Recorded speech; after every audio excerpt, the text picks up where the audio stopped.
Hi, everybody. Welcome to the Augusta Civic Center. We have wrapped up night one of the Maine State High School Basketball Tournament. I'm Travis Barrett alongside Drew Bonifant. This is the Center Court podcast from centralmaine.com and the sports departments of the Kennebec Journal and the Morning Sentinel.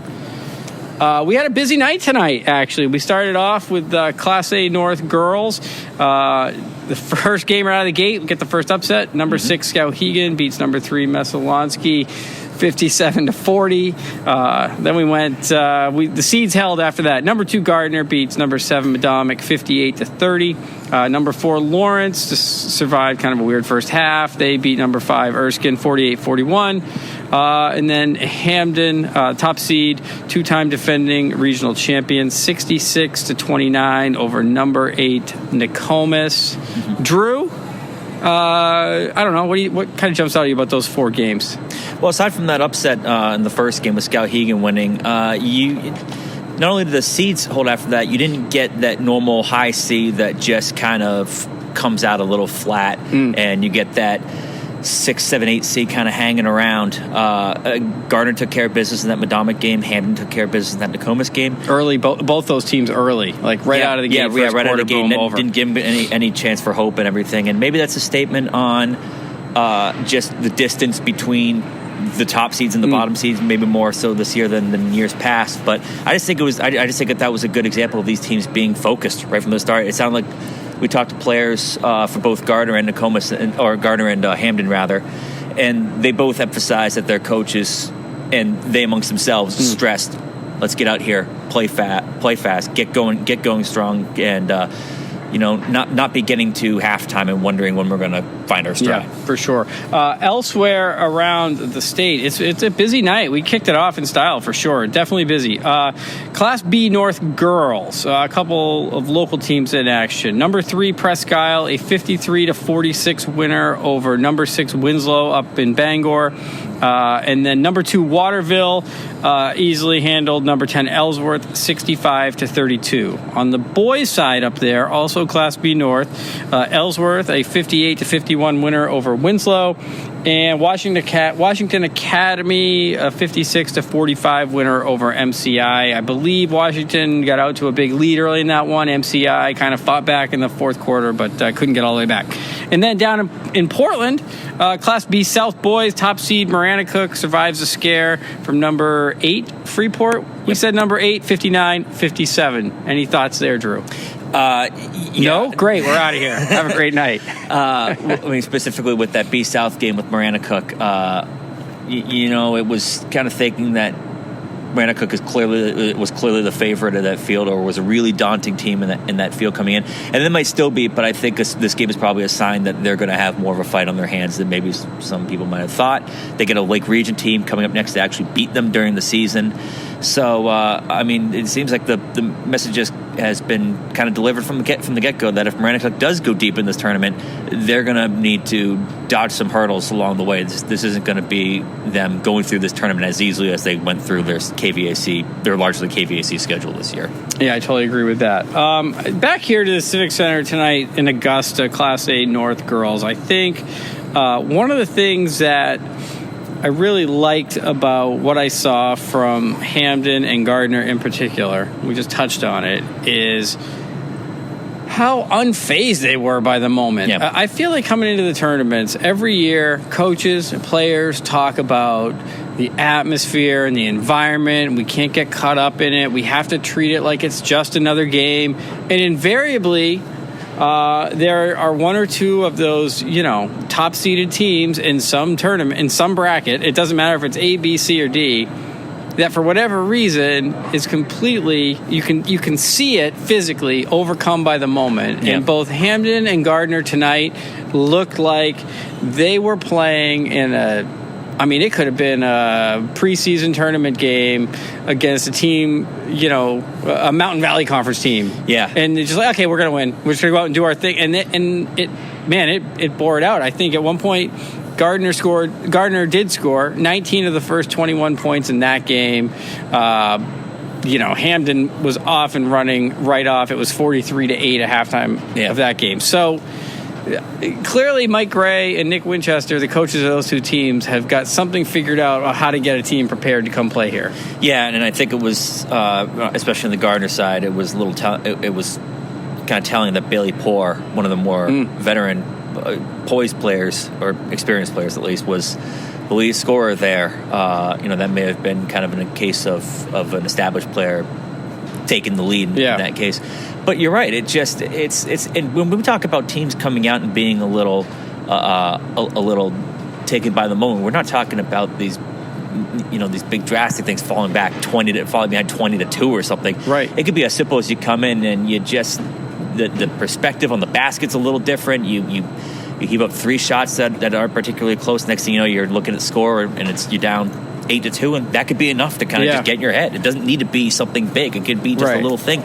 I think in Lawrence, I don't want to cut you off, but I think in that Lawrence and Erskine game, that's kind of what we saw, where Erskine, was up 8-2 or 6-2, something in that range, and you could just feel Lawrence freeze up a little bit, and it took them until after halftime to kind of start grinding things out against Erskine. It did, and the players were saying that afterwards that their coach Greg Chesley kind of lit into them that we need to box out. We need to grind for these balls and everything, because this is going to be a lower scoring, more grinding game. And once they seemed to really embrace that, the tide started to turn, and it all turned that third quarter.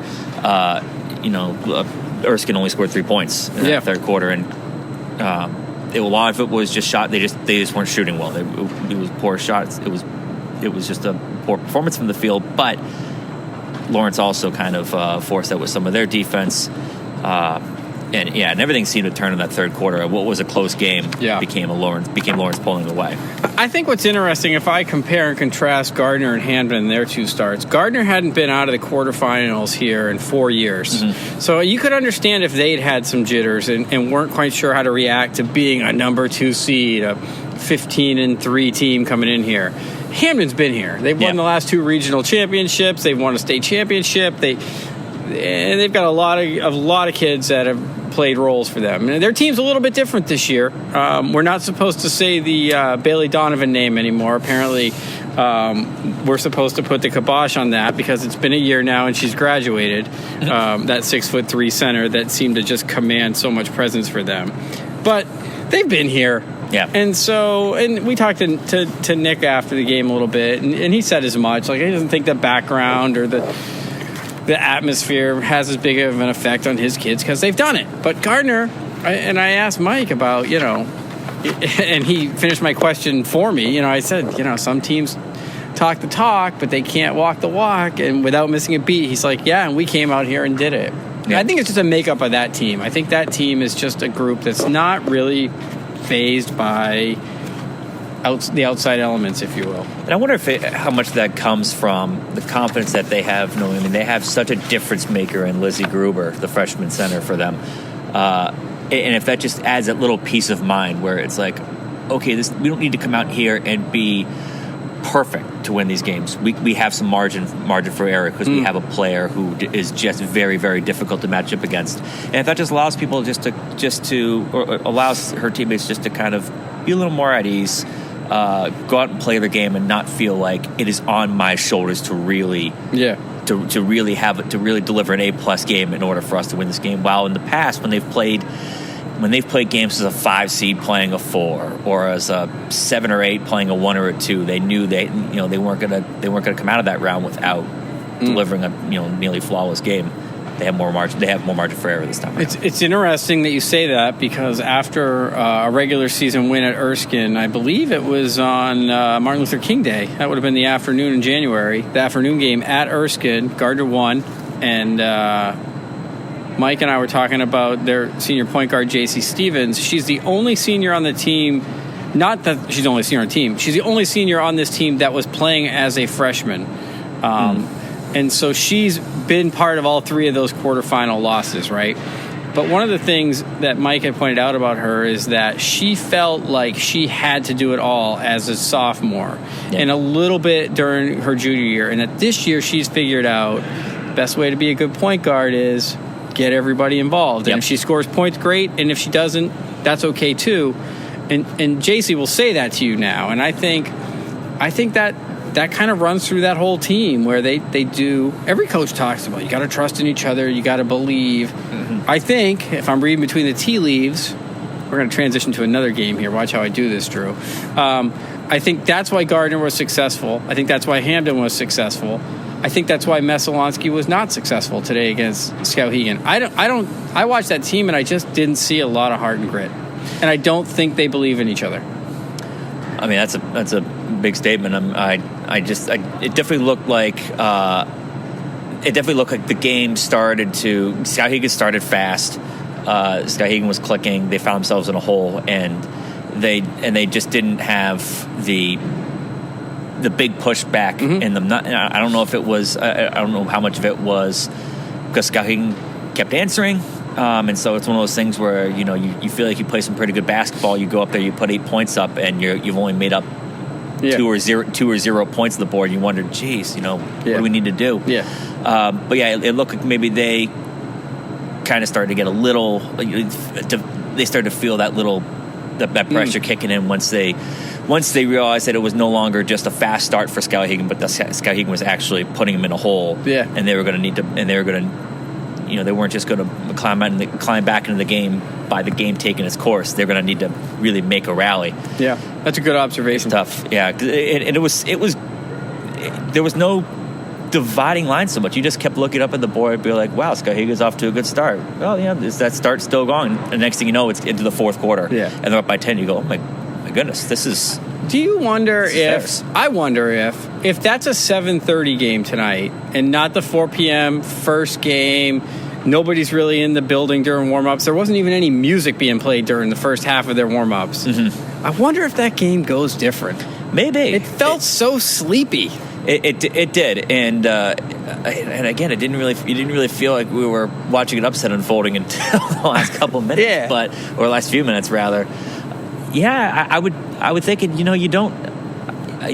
It's hard to say this for sure, but you wonder if they kind of had it in their mind that they're gonna win that game. Not that it was so much taking Skowhegan lightly, but they just kind of figured it was gonna go their way, and then once it doesn't start to go your way at the start of the game, it can be tough to correct the course. I'll make 2 quick points on that for today, and then we can move on and look ahead quickly to tomorrow. Mm-hmm. One was, I think the prevailing wisdom was that the only way Skowhegan was going to win a game in this tournament was if J.C. Christopher went off for 45 points and her team found a way to win 49-46, say. Yeah. That didn't happen. She had a huge game, and especially in the first half, but Emma Duffy had 17, and I think one of the things that could easily be overlooked was Skowhegan's defensive presence today was the game changer. I don't even think it was Christopher offensively as much as it was that team looked like a team that was committed to playing defense,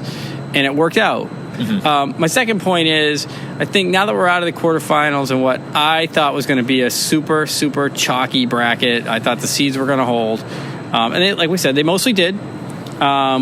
There was the potential for that one upset. I won't say who, but I did have 2 people tell me that if there was going to be an upset, that might be the one today.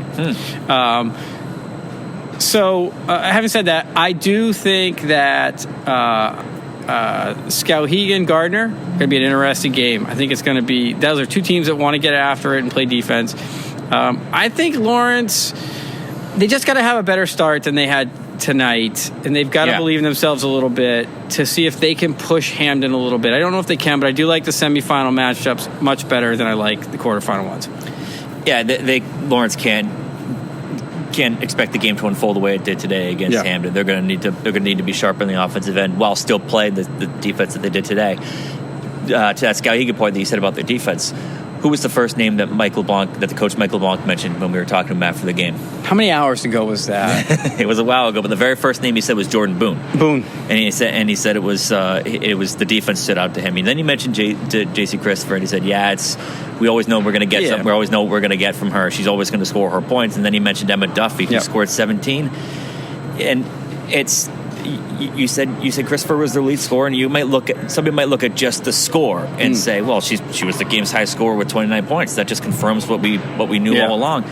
But in reality, she scored 10 points in the first quarter. And there was a stretch in there where she wasn't scoring. Yeah, right. And Skowhegan's lead held because players like Callaway LePage, Emma Duffy, who we mentioned, was knocked down 4 threes. Those players stepped up. And if Skowhegan can make that not just a one-game thing, but be a trend going forward, they're going to give Gardner a fight. I did in our preview point out that in our little matchup we'd like to see, I did put a Hamden-Skowhegan regional final with the roles kind of reversed, where Christopher was the 6th man on that team last year that was undefeated all the way to the regional final and lost to Hamden. It'd be fun to watch her as the star, the bona fide star in that game. Yeah. And we're getting way ahead of ourselves, I know. But it'd be fun to watch her try to carry them to the upset this time. Okay, let's go to tomorrow. Let's look to tomorrow. Class A North boys. Right here, 4 o'clock. Madomic, Skowhegan, right? I'm looking at the right bracket. And then that's followed by Coney Lawrence. And the night session is Messalonsky Brewer, Hamden, Mount Blue. I think this is a bracket that you could argue would be anything but the chalk. Yep. I think Brewer is a sleeping giant at 5. They were, and all of KVAC, so Class A and Class B, Brewer had a top four offense and a top 4 defense. So this is not this is not some middling team here. That's gonna be a tough out for Messalonsky. This bracket for the boys' side is like B North for the girls, where it's just you can make a case for 6 of the teams in the field, and you could do that here as well. I mean, this bracket never goes chalk. Never. There's always a 1 or 2 seed that gets taken down, or at least is taken down to the wire. Even Mount Blue, the 8th seed, they have one of the best players in this tournament, Jacob Farnham. So it's going to be. I don't know if they have enough to I would even say I don't think they have enough to take down Hamden, but I think we're going to see some surprises in that tournament. The other thing going on here tomorrow, of course, is some Class D South regional quarterfinals. I'm most interested to watch Forest Hills. I just think that team is a lot of fun to watch. They are. I'd love to see them play some Class B and C teams just for fun, because I think they're really good. I think they're way better than people think they are. They are, and I haven't had a chance to see them this year, but I remember last year's team, which has a lot of the same players from this. You still have Hunter Cuddy on this team. You still have Parker Desjardins on this team. Mason Desjardins on this team. I think Parker has been, isn't he like a 7-year starter now? Yeah. He's been starting since he was in like 5th grade. Yeah, pretty much. Yeah. That team is, you watch them and you think right away, these teams could easily play, Class C and maybe even some Class B teams. It's a good team. They look deep. They always look deep, even though they have such a small enrollment to draw from. It's a good team, and it would be a shock to see somebody take them down. Yep, agreed. So that's it for day 1 at the Augusta Civic Center. We only have, by my count, 148 more days to go here. Yep. So let's get some sleep. For Drew Bonifant, I'm Travis Barrett. CentralMaine.com/high school sports. Get everything you need there. It's Tourney 20 week, and we've got you covered. We've got videos, we've got stories, columns, feature stories, game coverage, anything you could look for. Everything. If you can't find it there, it doesn't exist. That's right. So we'll look forward to being back here tomorrow. We'll catch up with you again tomorrow night after all the action. Again, for Drew, I'm Travis. This is the Center Court Podcast, and we'll do it again tomorrow. Sounds good.